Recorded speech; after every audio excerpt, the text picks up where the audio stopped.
Behind the code, the frameworks, and the breakthroughs are stories of triumph, failure, resilience, and growth. This is The Developer's Journey With your hosts, Ronald Dolph and Olivia McVicker.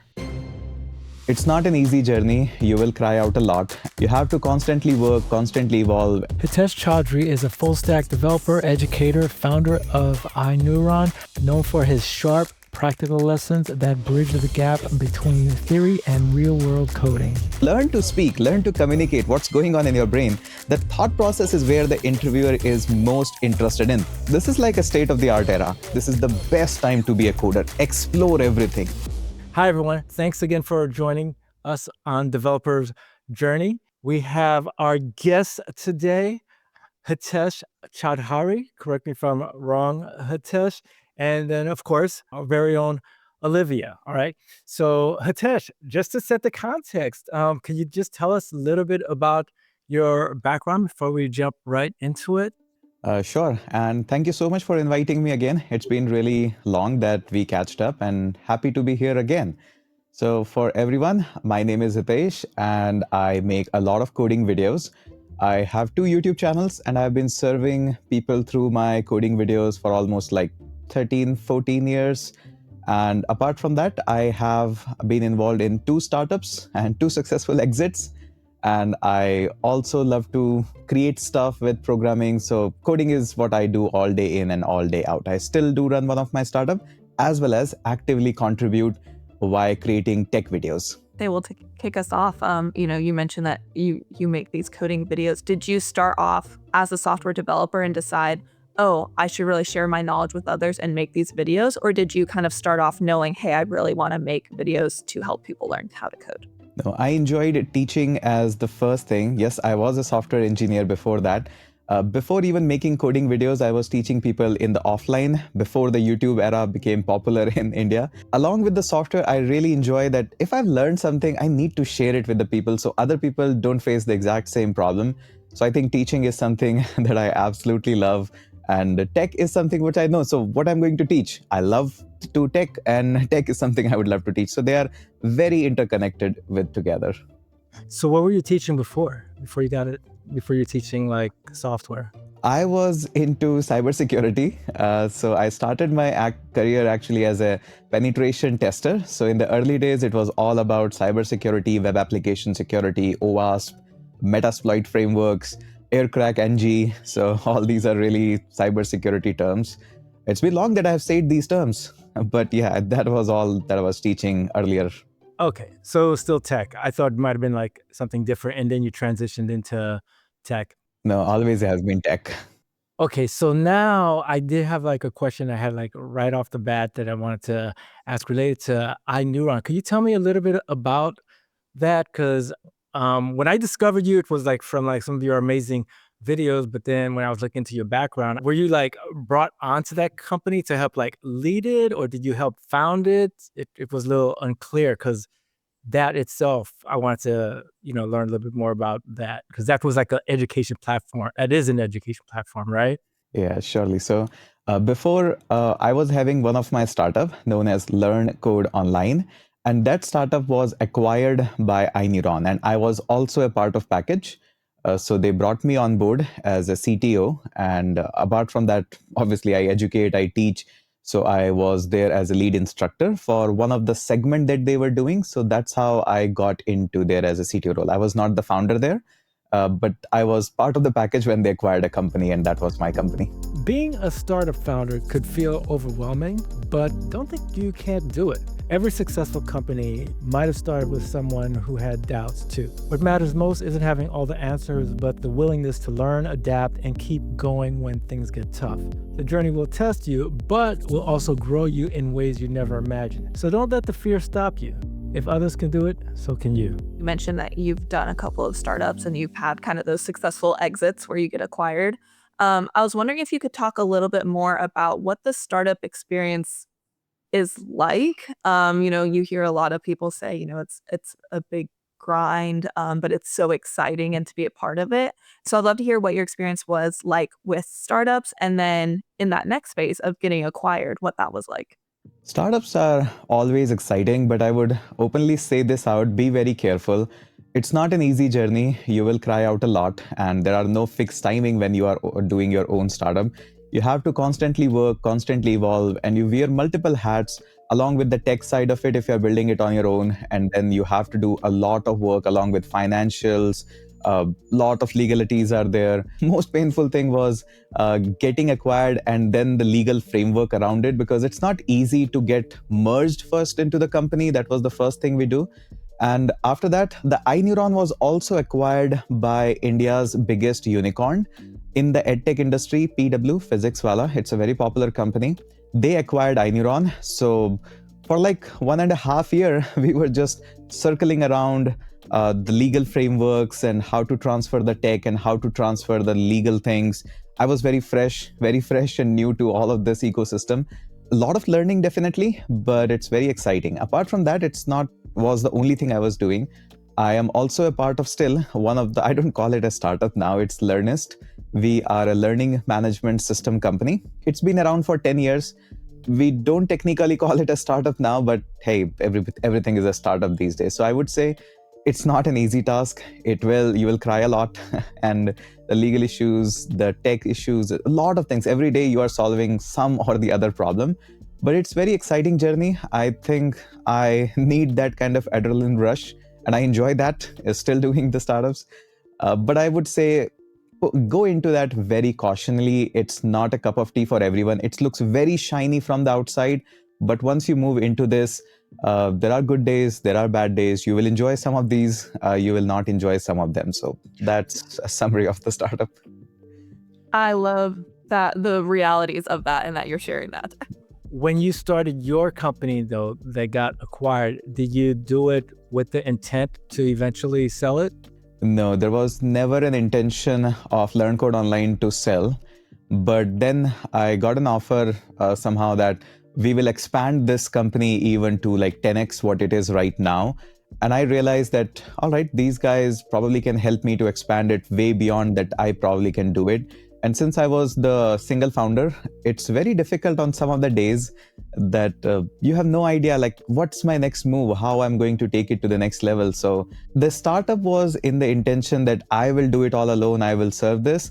But I have never actually raised the money and saw the VC circle and everything. So I thought, let it be a learning curve, good or bad, and however it comes out, at least I will learn the whole jargons, whole process of doing the things, and probably it will become the next big thing. I don't know if that was correct or not, only time will tell. But the intention was never to sell, because education is something that I always wanted to do and I will always do, and still I'm doing that. So it was not an exit kind of a thing that, hey, I will take it and retire. Although you can retire after the exits of these kinds of startups and everything. But what I'm going to do, the teaching is the only thing which I enjoy. So not going to go out of that. So to you, it was more about remembering what the value of the startup was and staying true to that, rather than getting acquired and just realizing, okay, well, if we got acquired, we could reach even more developers. That was kind of more the motivator for you. Yeah, that's exactly was the motivation. I can reach more audience. And was it just through an email? And when you got that email, or was it a call? Like, how they contacted you? Were you like really excited and started thinking about, how do I negotiate? Can you walk us through like the process? Because I've always been fascinated by like that part of a journey when someone sells their company, and even if they stay on board to continue growing it. So it all started with an email, a very cold reach out email. And I actually didn't saw the email for a few days. And then again, the email was there. So I responded to that, went to their office to meet it. And then somehow the goal was aligned. They also wanted to do something in the same space. I also wanted to do something in the same space. Somehow we all synced up, and it went really, really fast. And the startup world moves really fast. You don't get much of the time to think and analyze. You either do it, you don't do it. You think about consequences later on, but you just go with the flow in that. And that's exactly what I did without even thinking much of that. Let's go with the flow. All of these investor meets, their monthly report submission, all of that. That was a fun journey. But yeah, a lot of learning, insane amount of learning within 1.5 year. That's amazing. I love that story. It's like, because you're doing something, right? And you're enjoying it. And then all of a sudden you're realizing like the value that you're putting out there is so much that someone was just like, I love what you're doing. Let's merge it into our world, and that's great. It's validating too, because like you said, there are a lot of hard days with the startup, and so it kind of makes you feel like, okay, I have been working towards something, and this does mean something, and so I think that that's really cool to hear the story. You're mentioning there's like a lot of hard times also. Could you give us an example of something that was like really difficult and how you overcame it in that experience? One of my biggest challenge in my first startup is I didn't know how to price the things well. That was probably a rookie mistake, and there was always a kind of a balancing act that I was playing around.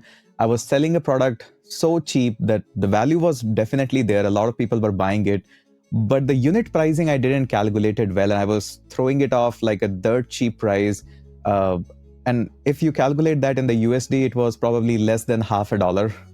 That was I was and the costs that we were incurring through the AWS, that was not matching it up. So almost every day it was just like balancing how we're going to pay the bill with the AWS and services that all we are using. So that was really getting into the hard days, but it taught me a lot about how to actually not be afraid of charging the things when you are actually providing the value. I was very afraid of even charging anything, then very afraid of charging even the small amount. Although people were very happy with the services, they were ready to pay even more of that, probably 10 times of that. But I was just hesitant. I was like, no, I shouldn't charge people. This is something that should be done free. I know it's a very early rookie kind of a move, but I was in favor of let's do everything for free. But then I realized the database, there is a cost for it. The bandwidth, there is a cost for it. Ingress cost, egress cost. There's so much of the things which even mails cost you money, and I didn't calculate it that well. So rookie me.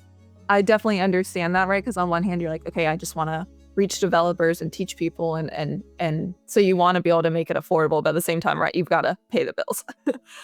How did you end up kind of coming to a resolution for that? Did you just, do a good old fashioned budget and say, here's my break even point? How did you actually come to a way where you were happy with what you're pricing and able to be to sustain your business? I was not making a lot of money, but I was super happy that I was making an impact. It was not like too bad. I was making decent, but not anywhere close that I can even rest for a month. If I don't push out enough in the month, the business will go out in the very next month. So it was a lot of hard work. But the knowledge that I got after that, how to price it well, was through the acquisition. So after the acquisition, they actually were charging much, much higher than what was I was charging. And that made me realize, okay, if you're providing enough value, don't hesitate to charge it more. And even a lot of planning can be done so that your revenue can be a constant stream instead of you just digging up the hole every month and drinking water from it. So a lot of planning can be done and execution can be done. So this is probably my best learning after the acquisition. And after we got acquired by the unicorn, their planning was on the very next level, and how they manage their social media, the promotions, the charging of the fees, a lot of strategies, discounting. I studied from them. It was like my MBA class in the real practical world. So they taught me a lot. Yeah, you were like, you guys were willing to pay for this all the time? I've been giving you this major discount. Right. Yeah. How long were you a software engineer, first of all, before you started like focusing just on teaching software engineering? Oh, for a long time, I was software engineer, but I did all of that through Monday to Friday, and weekends were still the teaching part of it. I used to go in a lot of colleges, including IITs in India, and I was guest lecturer there, sometimes taking workshops in IITs and NITs. So along with the software role, I never left the teaching part of it, even if it's just on Sundays, maybe in the corporate training. I enjoy talking to people that, hey, you know this, I know this is the something that you want to learn. I can give you exact framework, exact steps that you can follow, and you can also implement this. So that was my favorite part. So officially, I worked for almost like 3-ish year for a company. And on the weekends, I was still teaching. And then I realized quickly that, YouTube is a thing that I want to do, and I want to build my own startup and work with that. So I did switched into freelancing. I was iOS developer mainly.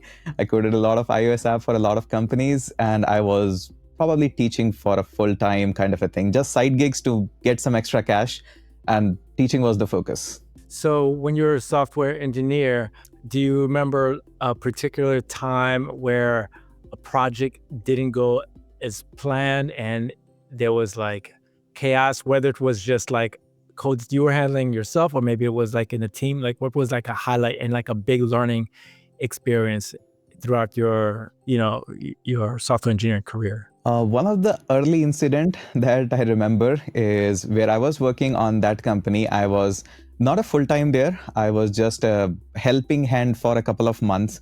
And I remember exactly that during one day, we got a notification that the company that we are using for hosting our videos, they are changing their pricing and drastically changing their pricing. From instead of going a whole package of the things with the bandwidth and the GB base, they are going per video pricing, and that was not sustainable. The company will go bankrupt within a night. So we had to transfer it from X video service to Y video service. And that was probably the most chaotic nights, because transferring that much of video from one service to another, and then the URL shouldn't break, and then the whole streaming process, like how to manage all of this. This was something that I haven't done at this scale in the production and that fast. So a lot of help was required. Thank goodness the senior developers were there. I was very new to that. But I realized that, okay, this is how software engineering can actually move so fast. We didn't care about any test cases or anything. We just wanted to move, and that was done within like 48 hours or something. Everybody was hands-on keyboard, so much of the coding, failing, testing, moving the videos. Like that was the most chaotic scene I was involved for the very first time. Well, that's impressive, all within 48 hours. And you mentioned there wasn't really even time to fully test it. So was it a successful migration then to this new service, or did you guys end up finding, in the coming weeks, some bugs with the migration? Oh, a lot of bugs, a lot of bugs. And luckily, the CEO was really active, and he was actually calling to individual customer. It was a B2B service. So the CEO was calling to the customer, apologizing to all of them, and we were fixing it on the go. I guess whole for the next 2 weeks, we dropped everything that we were doing. We were just fixing the video bugs itself. But I think the whole thing that CEO did was very impressive, that he called the individual customers who were facing the bugs, talked to them that, hey, we are doing this, explained the situation very transparently that this is what is happening. And once you explain things transparently, people actually really cope up with you. I realized for the first time. And I was having this mindset that CEO is unreachable, but no, it's not. CEO should be the most reachable guy. And he taught me a lot of lessons, and that was all we were doing for the next 2 weeks, fixing bugs.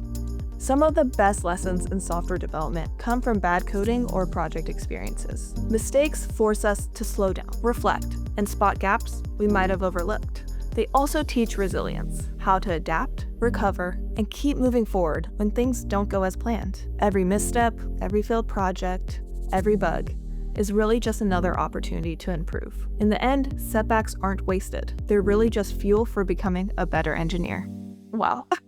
It sounds like you all had a really good team, though, to lean on each other. And that's one of the reasons it was able to be so successful. It wasn't just, you as a junior engineer with all this burden on you. You had a lot of people to lean on, including the CEO, which I think is definitely key. So one of the most important lesson that I learned early on is the team. And you should have really good team and reliable team. You can rely them without even calling them. So that was really impressive on that part. In like the education space, there's so many courses regarding different technology stacks, how to implement them. But I feel like not so much in soft skills, because like as a software engineer, you run into issues like what you're talking about.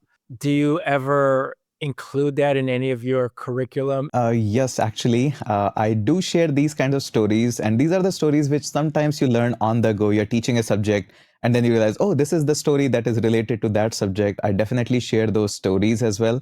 Because apart from the tech learning, when you share these stories in your courses and curriculum, that is unbelievable experience that anybody can get. And the most important thing that I do in all of my courses is peer learning. So I encourage them with some small bounties of, let's just say, probably $100 or something, that, hey, this is the topic I'm teaching you, but you will also go ahead and teach this exact same topic to the other peers. And anybody who will deliver this nicely will get $100 bounty. And I realized once you teach anybody else, you first of all clear your concept, you get the confidence of speaking up, and you are prepared for unexpected questions as well. So you're preparing for interviews, you're preparing for soft skills, and you get some bounties as well. So it's a kind of a win-win situation. That is so beautiful. I did this. I ran a boot camp once, and like like to be like blankly honest, like when they hired me, like there was like a series of stacks that like I was familiar with, but then there was a series of stacks in the curriculum. It was Spring Boot at the time that I wasn't completely familiar with. So I was gonna be like learning along the way. But I also knew that one of the reasons that I even got into the education space was because when I have to teach something, it forces me to learn at a deeper level. So I wanted to bring that to the students also. So I did exactly that. Like one, because like I was like learning Spring Boot at the same time as I'm about to teach it. But I'm just like, I also told them that let's all cover different topics and we're all going to like teach it to each other. And then we kind of like went through that process. And it was like a beautiful thing. So I'm surprised like more people don't do that. So it's beautiful to hear you mention that. I would like to put up one more advice to everybody. I have seen so many people actually prepare for the tech interviews. They solve a lot of lead code questions, and there's no harm in solving them. That's a good exercise for your brain. But the most important part of these tech interviews, of course, it is solving the technical challenge, but it's also the ability to explain that how my thought process worked and how I will solve this problem exactly in front of you. So learn to speak, learn to communicate what's going on in your brain. The thought process is where the interviewer is most interested in, not your solving capability. It should be there, it is must have, but also learn how to walk through with the thought process. I totally agree with that. I think a lot of times one of the main skills that people don't realize, like they're like, oh, you learned how to code. It's like, well, really, we're learning how to problem solve. And to your point, you need to then be able to articulate that problem solving, because otherwise people aren't going to know what's going on. And that's what I found in interviews is a lot of times people will be a lot more lenient if maybe you didn't get the right answer, but you were able to talk through what your process was. And maybe you just like strayed slightly off course, because that's something that can easily be like, oh, well, why don't we take a couple steps back, course correct here, and then we're there. Because then you know that that person has that potential to think through the problems and really break down a problem and get to a solution. Because I think that that's something that you can't just sit down and read a leak code solution to know. You have to really be able to articulate that problem solving. So I appreciate, like Reynold was saying, your approach to that, Hitesh.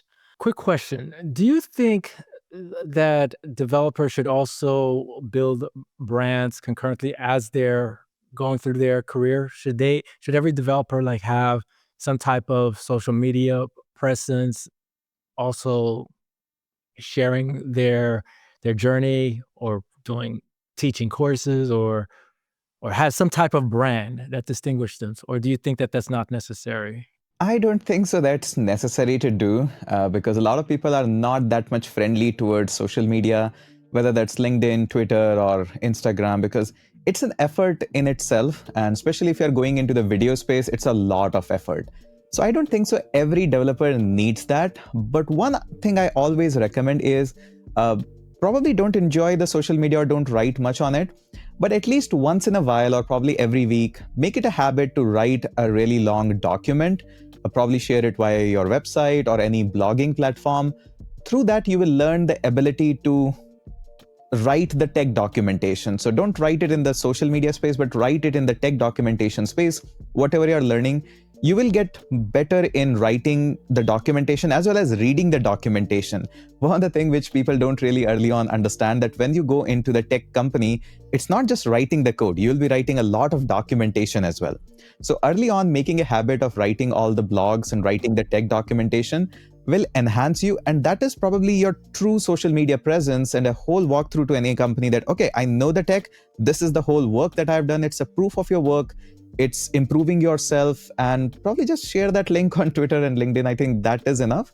And if you want to stay avoid from the social media, there's no such hard need of building your brand. If you're looking forward to build a company on top of that later on in the future, you have something in mind, then just go ahead and do it. World really needs more awesome teacher in the developer ecosystem or any ecosystem you want to jump in. So in your mind, it's still important for software engineers to go through those exercises of documenting what they're doing and what they're learning, not necessarily to build this big brand, but so they have kind of that portfolio that can be shared out if they need to either teach people or maybe get another job or something like that. Yes, writing the tech documentation is probably the hidden secret which only a handful of people are talking about.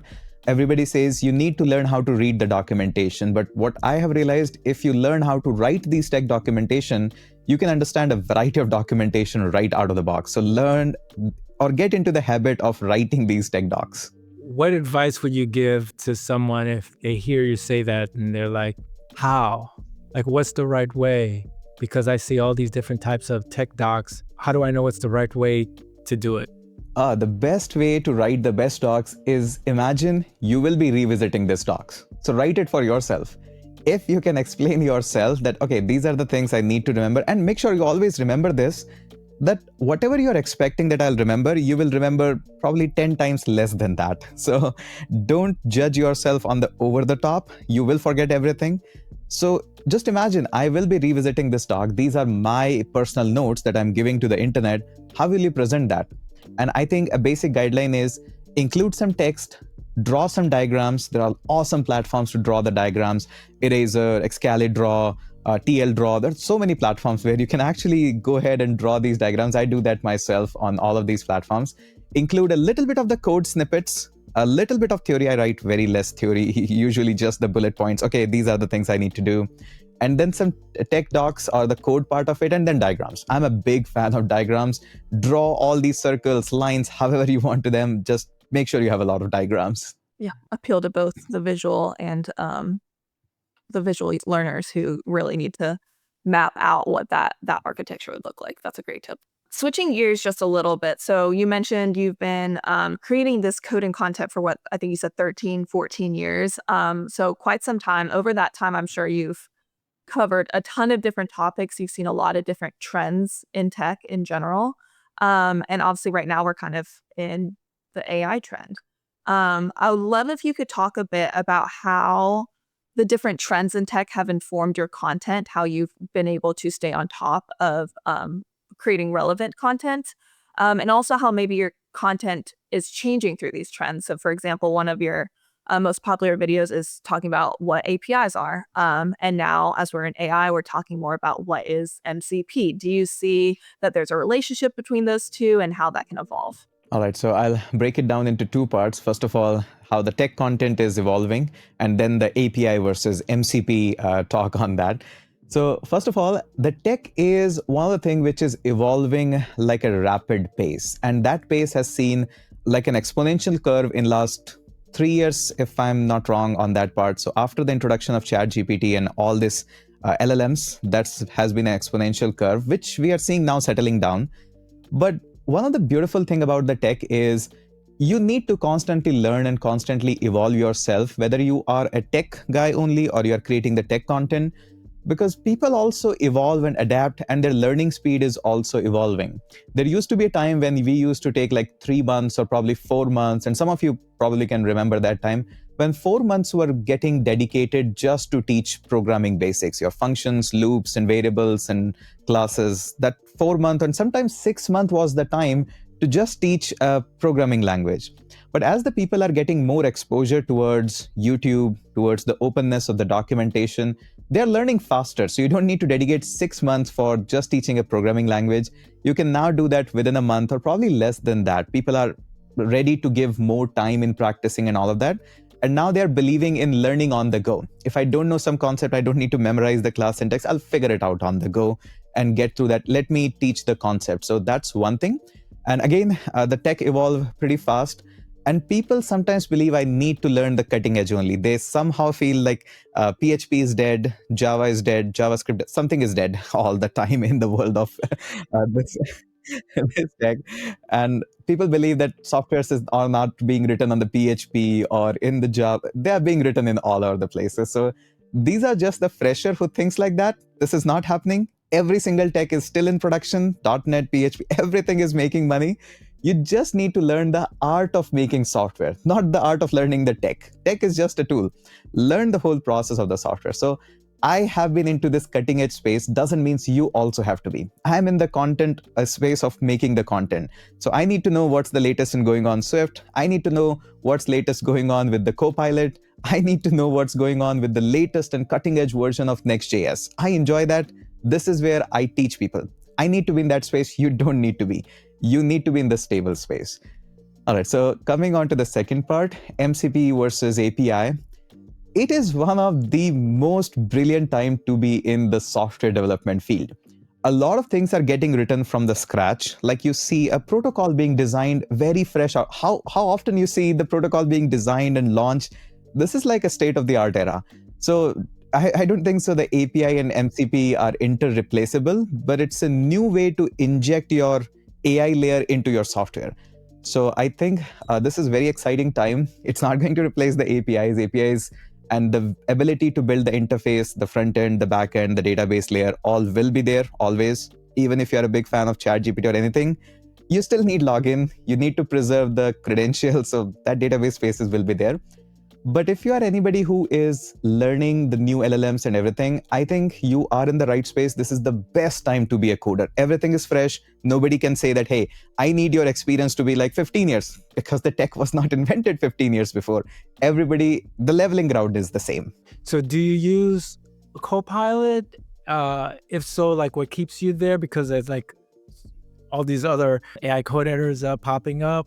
Oh, I am a big fan of every single Copilots, and Copilot started this whole thing. So I think it's like very foundational. We call everything as Copilots now, but we know the Copilot was a different software being designed, and now a lot of people got very inspired by the idea and use that all over the place. So I still use Copilot, big fan of it. But when I'm actually teaching or doing the most stuff, I'm still a raw VS Code kind of a guy who writes all the things. But when I'm building actually the real softwares, I still inject a little bit of the Copilot's nuances there, because I don't want to write certain things because I know that they are there. Like I can give you one example. If you're using ES modules in the JavaScript, you don't have the access of current working directory. If you're using the required syntax, you can just get it in one line. But if you're using the syntax of import, you have to add those two lines, very nuances, a syntactical line. I don't remember those lines. So I just instruct my Copilot in add those two lines, which actually gets me the context of current working directory. Don't want to remember that. It just does it for me. And I'm super happy. All right, it does the job. I don't need to look onto the online. It actually makes my life a little happier on that part. Apart from this, I use all sort of interchangeable IDEs, Copilots. I inject every one of them every few days because I want to know which one is better. And if I'm not trying the other ones, I will never get to know which one was better. So this is not a time to just stick with one thing and only stay there. Explore everything. Every company is doing SOTA every next day.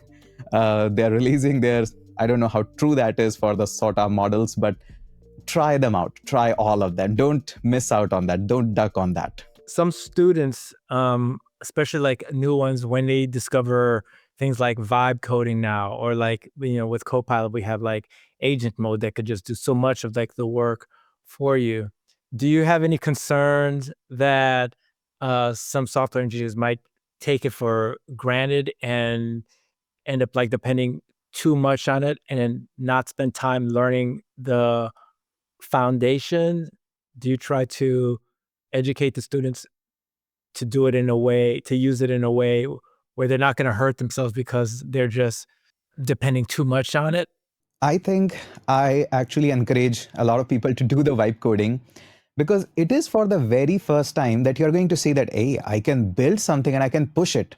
And that feeling of building something and have the ability to push it into the world, that world can use your software, it is an unmatched experience. And a lot of new people are going to enter into the ecosystem of software development just because of that. They were probably afraid of it. They probably would have never entered into that space. And just because the vibe coding is there, they are going to enter this space. And as an advocate of programming, I think that is the most beautiful thing. that you can get the experience of building something and having hundreds of people using your software, that is an unmatched experience that we couldn't deliver before. Now we can do that. Will some people burn their hands with that? Of course, they will. And surely there will be a lot of tales, there will be a lot of articles like my keys got hacked, my keys got exposed. That is a part of the job. Some people learn that in the production, some people will learn that early on. But overall, I would say go ahead, build more vibe coding software. They probably will not be secure. They probably will not do the exact job that they want them to do. But that will be a kind of a threshold point where you'll see, okay, I'm going to learn the basics now, and I'll see that how this thing actually works, and I'm going to fix that. And that motivation will be much higher than seeing, okay, someday you will build a software and you will put that in the world to use it. Because right now you're putting it first, and then you have this adrenaline rush. Okay, I can actually build that and people use my software. So I think that is my take. A little different, but that is my take. Let more people enjoy the vibe coding. I love that because I feel like we hear a lot of people who are skeptical of it and be like, oh, like nothing workable is going to come from vibe coding. But I love your perspective that just take it a step further, right? Like, yeah, you can build something, you have a working app, like maybe it's not fully functioning, maybe it's not fully secure. But then I think the call to action then is, again, it's a co-pilot. You're still the person in charge. You then are the one in charge of going to learn those next steps and learn how to take it to the next level and learn those fundamentals. So I think it's really interesting to hear. Um, I think there are people who have been in software development for a while and now they're hearing about vibe coding, and it's like a cool little thing to do as a hobby on the side because they already know the fundamentals. But I think it's interesting to think of it flipped the other way. People who have never done coding and they're starting on the opposite, and that's their introduction to coding. And I love the perspective of using it to empower developers and to get them excited. But don't forget the fact you still need to learn. Like, I think that's the key we need to always remember is coding is so exciting, but there's still fundamentals to learn and there's still basics. And that part is never going away. I think the motivation will be much higher once your product is out versus seeing that, okay, one day it will be out. And eventually you will realize the cost that is involved with these co-pilots and everything. You have tokens, the tokens get expired, and the existing developer are already in like 10x mode with these co-pilots. There's no hidden fact about it. They're actually doing their work faster. They're more productive. They're doing a lot of jobs much faster. But for a fresher, I would say, go ahead, try this. This is your time. Vibe code it out. And you cannot even stop it. Even if you go out and try to preach a noble way that, hey, software is a very noble thing, you should always start, they're not going to listen to you. The tool is there out in the market. They're anyways going to vibe code it. So rather figure out a perspective which encourage people that, hey, go ahead, do it. This is not anything which should be preserved. It is open out in the market. Go ahead, try it out. What was the worst day in your career and how did you overcome it? And what was the best day in your career? Best days are actually a lot. I can't remember much of the worst days because as there is a famous quote by Charlie Chaplin that life is a tragedy from a short lens, but a funny scene from a long lens. So I always think that what all were the tragedy days now are a fun incident. They're stories. I don't call them as a bad days. There were many because once you design a software, it goes out in the market, or you put out a content, it goes to the public. Sometimes they support you, sometimes it doesn't come. So that's always a part of journey, but I see them, all of them, as from the long lens now. It's all a comedy thing for me. These are all incidents. I share them as a story, as a part, like, all right, we once lost our Android key, so we couldn't push any update to our app. There are a lot of people using it, so we had to shut down that app, pushed a new app. A lot of them are there. Sometimes I might have exposed the keys, forgot the keys, deleted them, all of that there. But now they are all incidents and stories to learn from and laugh on them. And the good days, luckily I'm in the space of teaching the code. So a lot of comments are there, and some of them says, hey, Hitesh, your video helped me in the interview. I explained just like you did in the videos. I got that job. Or, oh, I was stuck in this concept for like 2 months and you just explained it so nicely that I'm actually able to get it now. These are all good days, and I'm being very blessed in the space that I get these comments every single day. I'm helping the developers. Of course, I cannot actually be in the sync with your thought process for every single one, but those people who can understand my way of speaking, can get into my style of teaching, my perspective, at least I'm helping them out. So there are a lot of good days, and ability to help somebody to crack that job and make his life better. And somebody who has been stuck with this issue, like, you know how we developers are, we once we get in the stuck in the issue, we can't even like take a bath properly, the thing is always going in the head, and I was able to get somebody out of that loop. That is a blessing. That's beautiful. I'm sure you're gonna have like some new fans. If anyone wants to reach out to you, what's like the best way to reach out?